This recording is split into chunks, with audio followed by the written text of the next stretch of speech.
you for coming. I'm delighted to be here. I'm delighted that you are. And what can I say? I'm thrilled. What's that?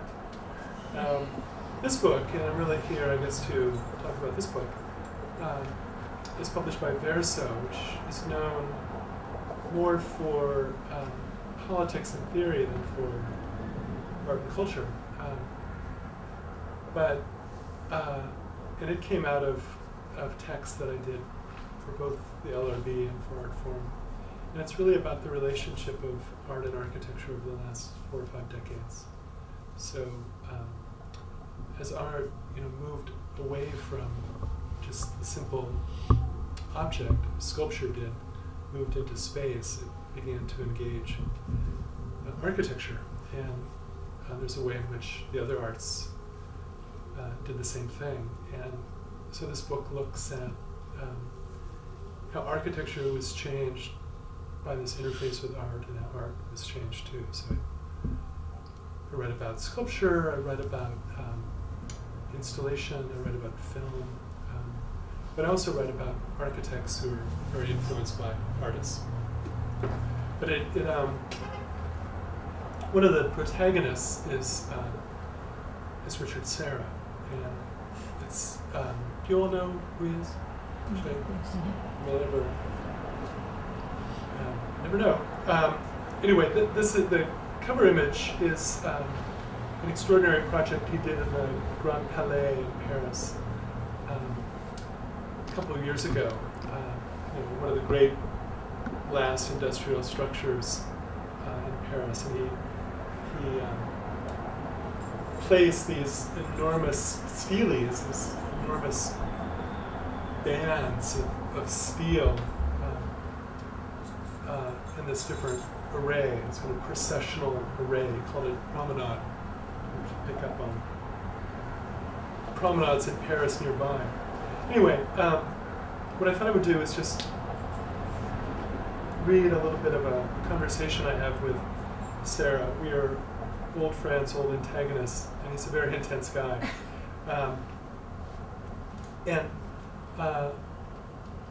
It would embarrass me a little bit less if I read his words rather than my prose. I really try to be a good writer, but I don't think I'm. Do you mind if I ask you a question? Sure. Who was the or in multiples was the turning point where architects played such a role connecting art and architecture, from your perspective? Well, it depends how far back you want to go. Art and architecture were very close in the Renaissance. Yeah. Michelangelo, Yeah. great artist, not a bad architect. That's true in the Baroque too, Bernini and Borromini. So they're very, very close. It's only really with modern art, and even modernist art, 20th century art, where the idea that the arts should really be separated and really be concerned with what they are uniquely about, that art, visual art, and architecture began to separate. But even then, architects were very interested in art. Le Corbusier practiced as a painter too, for example. And artists were very interested in architecture. So even though we talk about modernist art in terms of medium specificity, where if you're a painter, you're really just a painter, and if you're a sculptor, you're really just a sculptor, there was a way in which there was an exchange. But in the recent past, the connections, the confusions have become extreme. It's almost like the Baroque again, where they co-produce elaborate spaces. So in a way, Richard Serra calls out for Frank Gehry. Frank Gehry responds to Richard Serra. So it's become much more common that architects and artists work together. Not always happily together. Serra, for example, even though he's learned quite a bit from architecture, pushes back on architecture really, really hard. And maybe I'll pass the book around and show you some examples of his work. But should I just read a couple of pages? Sure. So anyway, this is me versus Richard Serra. It's like a, tag team wrestling, except there are only two of us. So, almost from the beginning, I ask him, you have oriented your various interests in relation to sculpture. Why? He didn't begin as a sculptor, he began as a painter. And many of his peers who make objects and manipulate space don't use the word sculpture. Donald Judd, Carl Andre, people like that never said sculpture.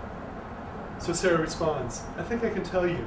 I started making my props. He began with these pieces of steel that he would prop against the wall and prop against each other so they could stand up. I started making my props. How do you hold something up against the wall? How do you use something on the wall to hold up something coming off the floor? How do you lean a couple of things together to make them freestand? There weren't any precedents for these props. They didn't come out of minimalism. I had done rolls of lead on the floor. Sarah also began as an artist very interested in materials and processes. He would take actions on particular materials, and that would become the work. So he would use molten lead and roll it up. I understood it. I could take material, roll it up, and it'd still be an object, even though it was primarily about its own making. Minimalism was completely divorced from process, whereas I was interested in manifestations of making, looking, and walking. This is about the mid-1960s. In a sense, all the early props have a relation to the body in terms of balance and counterbalance. They're an abstract reference to the body. So his work, like figurative sculpture, doesn't represent a body, it activates it really abstractly. Then I got to making House of Cards. That's a prop piece, a famous prop piece, which was basically 4 square, massive sheets of lead and props up so that they will hold each other up like a house of cards. Even though it seemed it might collapse, it was in fact freestanding. You could see through it, look into it, walk around it. And I thought, there's no getting around it. This is sculpture. I understood what my responsibilities were. If you say you're just an artist, you can do lots of things. Apart from points of reference in Giacometti and Brancusi, were there resources for you, say, in David Smith and Mark DeSubero? These are important American sculptors of the 50s and 60s. There's a David Smith show at Whitney right now. No, Carl Andre was important for me. Do you all know Carl Andre? He's the guy who did these bricks and plates just right on the floor. Actually, he lived in Westbeth for a while at the beginning. He did? Fabulous. Or maybe fabulous for him, I don't know about for everybody else. Carl Andre was important for me, mostly because he didn't join his modules, his bricks, or his plates. They were just butted up. These other guys, like David Smith and Mark DeSubero, they would weld pieces of steel, or DeSubero would assemble blocks of wood. One day I said to Carl, why don't you get those things up off the ground? And he said, don't worry, Richard, somebody will. And I thought, okay, I will. That's how it happened. What I love about these artists is that everything is really simple, at least in the beginning.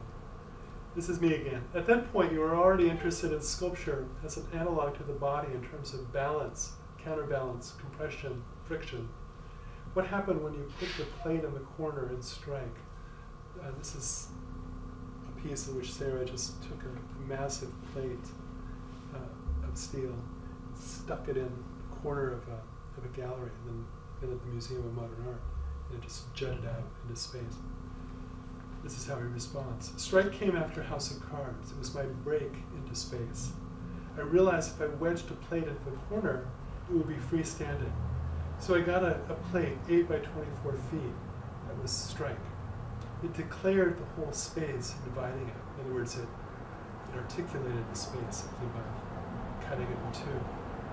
And I realized I could hold the room, activate the room, the way that Dan Flavin did with his fluorescent lights. Only I could do it with my own material. But it took me a couple of years to catch up to that implication. Me again. When you began to do the props, you were attending dance performances at Judson Church. It's just down the road. And it's artists like Yvonne Rainer, Simone Forti, Tricia Brown. Dancers, choreographers are still very active today. Did it help you to understand the dynamic play of forces in your own work to watch these dancers dance? Yes. In that dance, this is Sarah again, in that dance, one figure would fall and another would catch and hold him or her. Judson Church is about very simple movements, very simple task movements, as they called them. I saw things in terms of movement and equilibrium, stasis and balance that I could use in my sculpture. And I was faithful. I watched it all. For me, this is a very good example of how one artist or one art learns from another artist, another art. And this is very common in the 60s and 70s. Sarah also went to see films almost every night at the Anthology Film Archive. This is me again. What is extraordinary is that your claiming of sculpture, your move of picking up the Andre and activating the space around it, was also potentially a dissolving of sculpture into that space, into a field of process, movement, time. Sarah, what happens is once you get the sculpture off the ground and freestanding, you want to open up the field, you want to open up the space. And that took me a couple of more years. And these are very simple moves that he makes, but it takes him a long time to figure out the implications. Me again. Once you pull the sculpture up into props, why pull it apart as well? Sarah, when I first lifted plates off the ground, I realized that it was also a limitation. There was a need to pull them apart, but I didn't know how. It didn't happen until Strike, piece that jutted from the corner. Strike showed me how to cut into space. Me again. Is that when your trip to Japan in 1970 and your encounter with Zen gardens comes into play? Yes, that was enormously important. The gardens open up a perceptual field. They made me rethink the field of Pollock painting, for example. More important is the time of the field and your movement through it. It's a physical time. It's compressed or protracted, but always articulated. Think about what it's like to walk through a Zen garden. I think that really was a key idea for Sarah, that he could somehow make sculpture that would have that effect of a body movement through articulated space. Sometimes it narrows to details, but you are always returned to the field in its entirety. You can stop me whenever you get bored or whenever you have a question or comment. Maybe skip ahead. He talks about other artists like Robert Smithson, Michael Heiser, how they moved out into earthworks, out into the wilderness, into the desert, and how that didn't interest him, because it just seemed to be like a massive drawing on the desert. And he wanted to get away from sculpture as an image or sculpture as a drawn figure. So he was very close to Robert Smithson and Michael Heiser. In fact, after Smithson died in a plane crash in 1973, Sarah was asked to complete work that was underway. So they were very, very tight, but he resisted the move out into earthworks. And I actually always learned more from architecture. So I asked him about architecture. I say, your work is not about mixing sculpture and architecture. It's about understanding what structural principles they might share and developing them in sculptural terms. I mean, as a make architecture, we understand structure and uses it for sculpture. Sarah, structure or tectonics is applied in the form-making principle of sculpture. First, in terms of the base, or if you don't use a base, in terms of how to get a given material off the ground. Then the question is how to do weight, mass, how do these things work? I have an advantage because I caught rivets and put up trusses as a kid working in steel mills. I knew enough about the industrial procedure, and I knew I could bring it into making art. Importing new models into a conservative art always gives you an advantage. Andy Warhol did it. So did Barbara Kruger. I think that's really key. And again, cut in if you want. So what Sarah basically did is that he used his experience as a kid in the Bay Area. His father actually was a pipe fitter in the shipyards there. And one of the primal scenes of his art, one of the most extraordinary experiences he had, this is a story he's told Sandy and me a couple of times now. His first memory was as a little boy, maybe 3, maybe closer to 4, and he was with his father, and his father took him to the launching of a ship that his father worked on, a huge ship, into the bay in San Francisco. And what he remembers is this huge, hulking mass. Imagine for 3 years old, you look up at this, freighter or whatever it is, and think, oh my God. And he remembers, the crack of the champagne bottle, and then the release of the ship, and this weight as it just began to let go, began to very, very slowly roll down the rollers and pick up speed, and then crash into the ocean, and plunge in, and then bounce up. And this it's almost a trauma of weight that finds its balance somehow and is righted into equilibrium. And that for him was a crucial memory of how to work with material and weight in space. But anyway, he worked as a poor kid. His father was a pipe fitter in mills in the Bay Area, and learned about how to work with steel. And as the United States kind of entered into its industrial decline, I think artists like Sarah used industrial materials and processes as aesthetic forms, and almost aestheticized what was once part of the production of everyday structures and products. In a way, that's the story of art in Manhattan.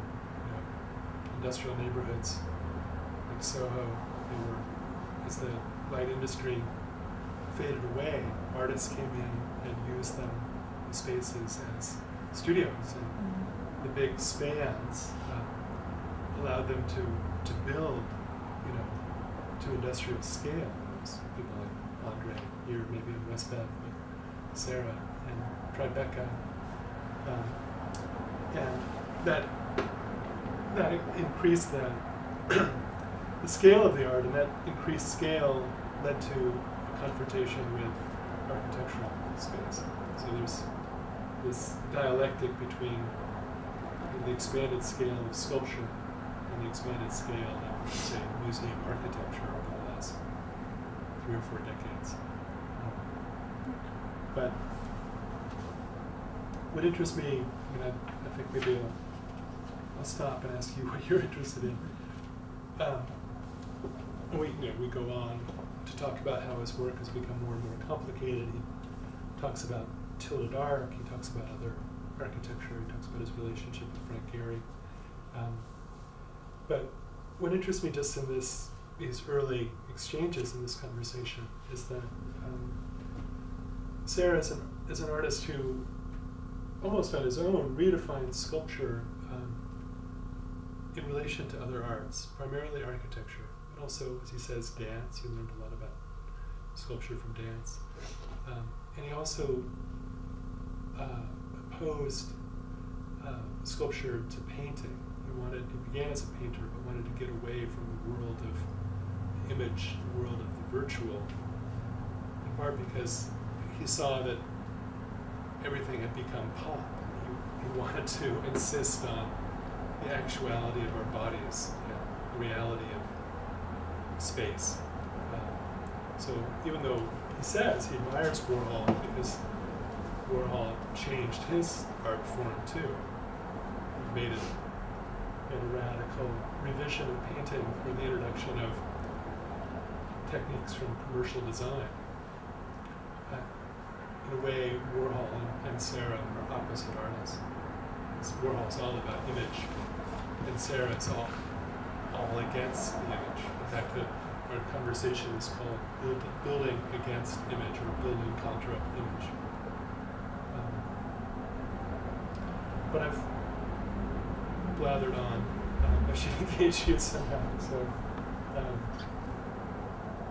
So this is a book of essays between you and other artists? No, it's all me except for this conversation that concludes the book. Okay. It begins with an overview of the role of image, of representation in architecture from the moment of pop architecture through postmodern architecture, which is really given over to signs and symbols. If you think about an architect like Robert Venturi or Michael Graves, they use lots of images. They see the building as surface. So that's about image building. That begins the book. The book concludes with this discussion about sculpture against image. And in between are three sections. First section deals with very significant architects in the world: Richard Rogers, Norman Foster, and Renzo Piano, who emerge as a group. And I see them in terms of a global style. We used to talk about architects like Le Corbusier and Gropius and Mies as the international style. I think Rogers, Foster, and Piano produce a global style, and an aesthetic look for the global world. And I'm very ambivalent about it. I think they're very distinguished designers in many ways, but they're master designers of this global moment, and then there are architects like those three. So that's the first section. The second section, I look at architects who are very influenced by art. So I look at Zaha Hadid, who is very informed by futurist art and constructivist art. Then at our own Diller's Scoop video on Renfro, they're the ones who did the High Line. They're the ones who redesigned Lincoln Center. And they also did the Institute of Contemporary Art, New Museum in Boston, the one that's right on the harbor. Sure. And they're very informed in performance art, feminist art. That's really where they began. And then lastly, I look at minimalist museums that are very informed by minimalist art. So I talk about Dia, the development of the Dia aesthetic. I talk about the new Museum of Modern Art. But I also look at architects like Herzog and de Meuron, Jean Nouvel, also very important architects of the day.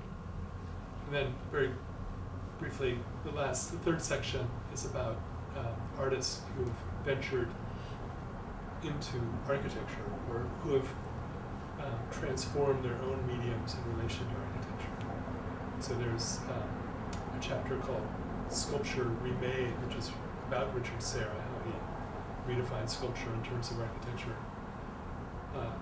Then there's a chapter on film of Anthony McCall, who does light projections. There's no images, no figures, but he uses projections to sculpt space. So that's about film and interface with architecture. And then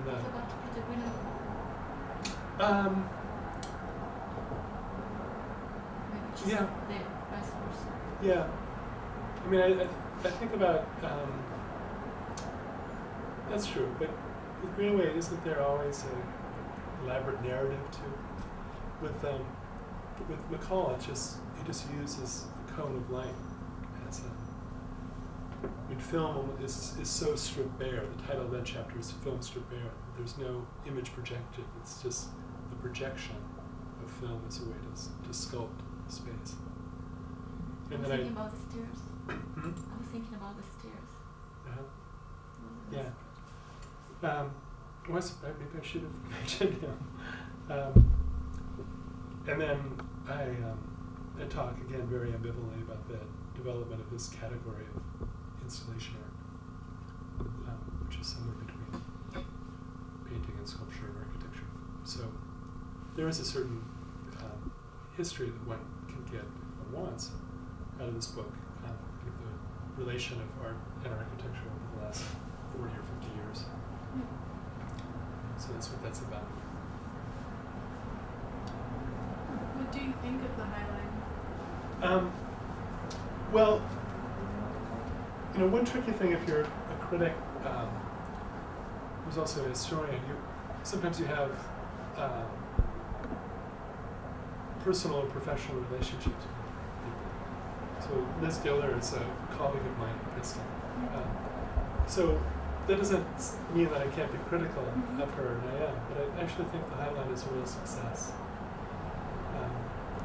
I think the criticism is that it's part of a gentrification of the neighborhood, and it caters to a fairly limited class of people. But Sandy and I go up there all the time, and it's touristy, but there's a range of people up there. I mean, it's not just the white affluent folk. But what do you think? I mean, I really like it. I live in the building, and I used to sneak up there when I was younger, when it was closed to the public. Yeah. And it was always what would you do? Don't tell us.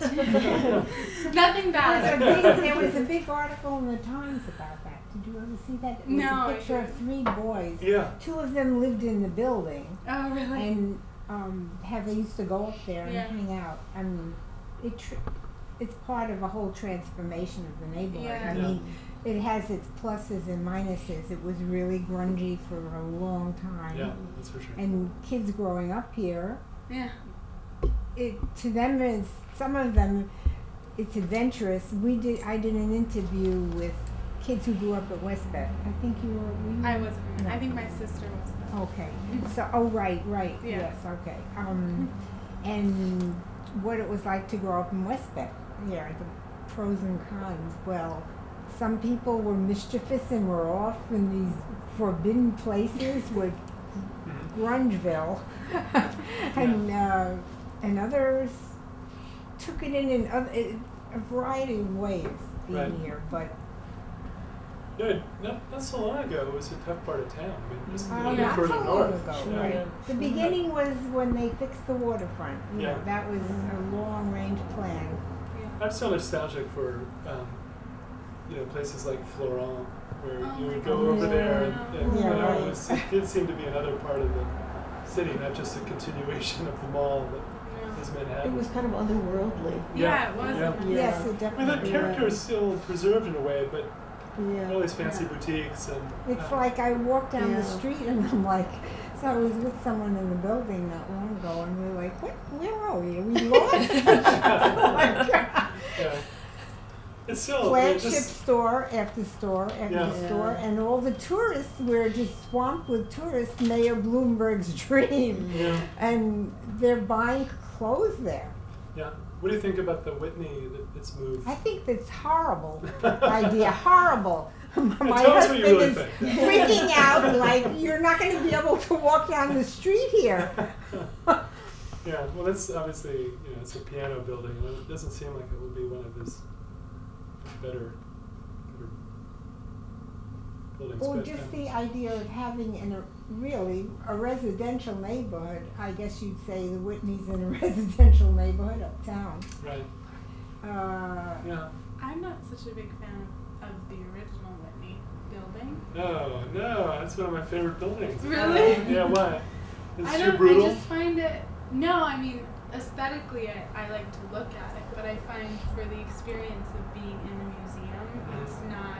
Feels like a prison. It's unwielding. It's Yeah. not that it's like a prison. It's just it doesn't like welcome me. You know, it's not Yeah. easy to float around and Yeah, that's right.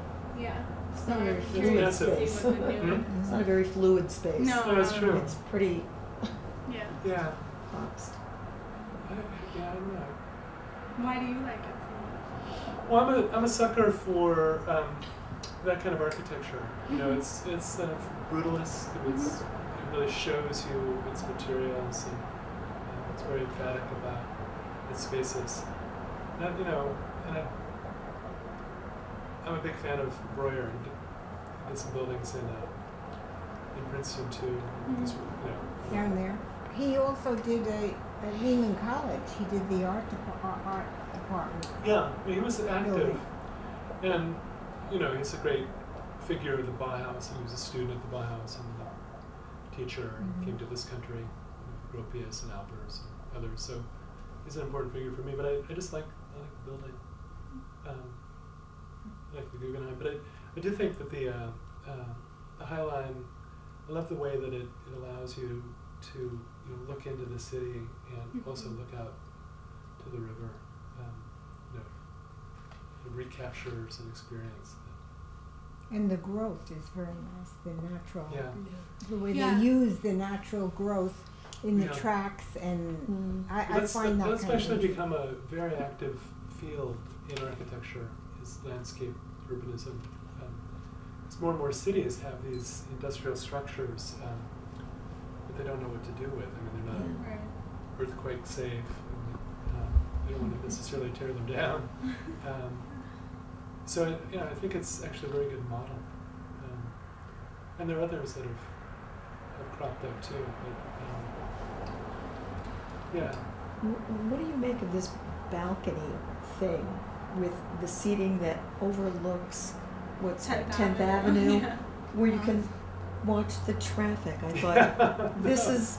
People seem to love it. I've never stopped there. I'm telling you, it was packed. I went in the summer. I've only been there a couple of times. Yeah. I also like the landscaping. It's Yeah, it's not nice. wild, and it's not sculptured, and Well, it's not manicured. It and changes through the seasons too. I mean, they Yeah. designed it Really? so Oh, I it didn't know really, that. whenever you go up there, it's somehow different. Yeah, it brought a nice sort of greenery to a very sort of hard, plain, straight ahead space. But this balcony and watching the traffic, there wasn't a seat available. And I thought, what's up with that?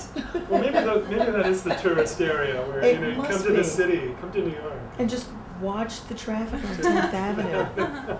It's what we like sitting home and watching the Weather Channel.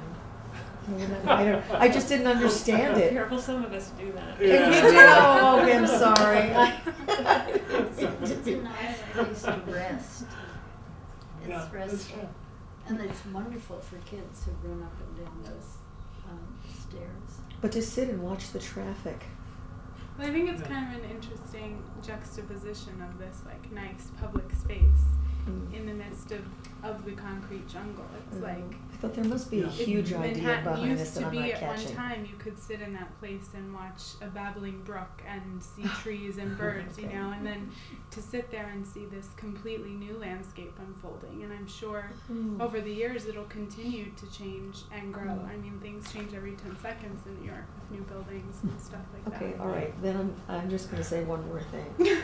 When I left it after a couple of hours, I just was mystified by it, and I thought about it, and I thought about it. I was like, well, there's very few places in the city where you could be stationary In the and be middle. peaceful, and then things move around you. I That's mean, I right. suppose you could sit in Central Park or any park, but it was this idea that you would be stationary and relaxing in a place where there would be like things rushing out in front of you. Yeah. I thought, well, maybe there must be some sort of feeling there.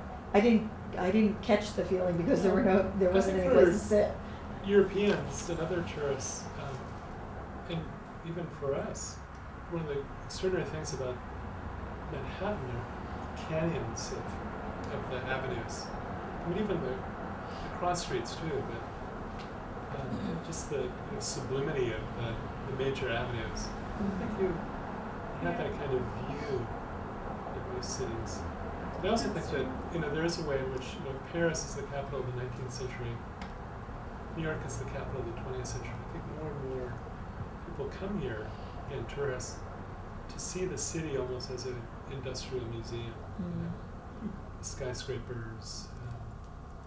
So, you know, cities develop very differently now, and buildings are built with a very limited life expectancy. In China, you know, buildings are designed to last 20, 25 years. So these real kind of industrial monuments,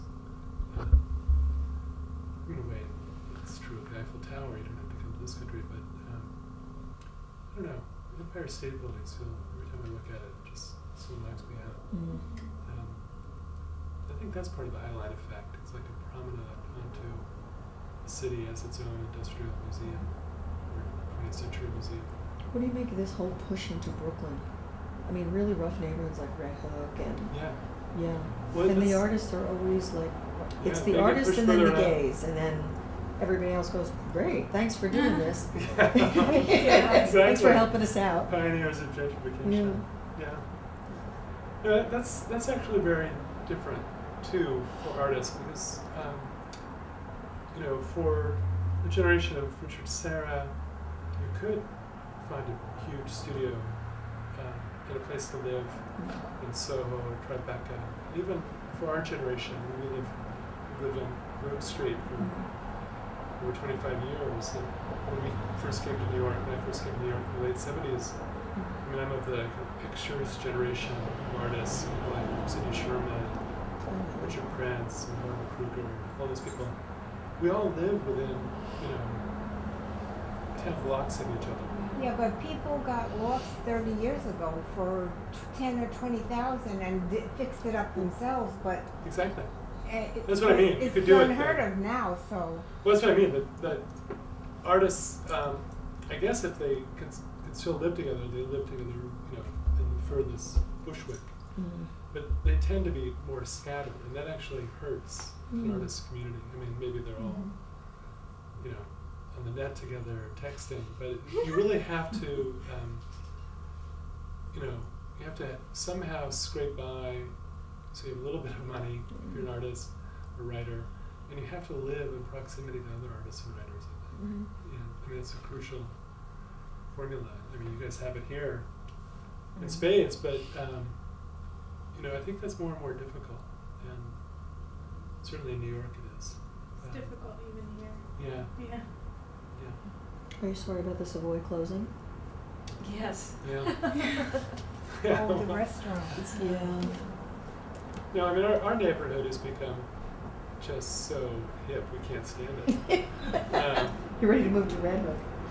I wouldn't go that far, but Sandy, you know, every month or so, she will scold a super hip barista from Red Hook who gives her attitude. Do you know how long I've lived in this neighborhood? You can't treat me like this. I mean, part of the story of art and architecture is the transformation of neighborhoods, you know, and towns, like Bika. We used to call it Bika.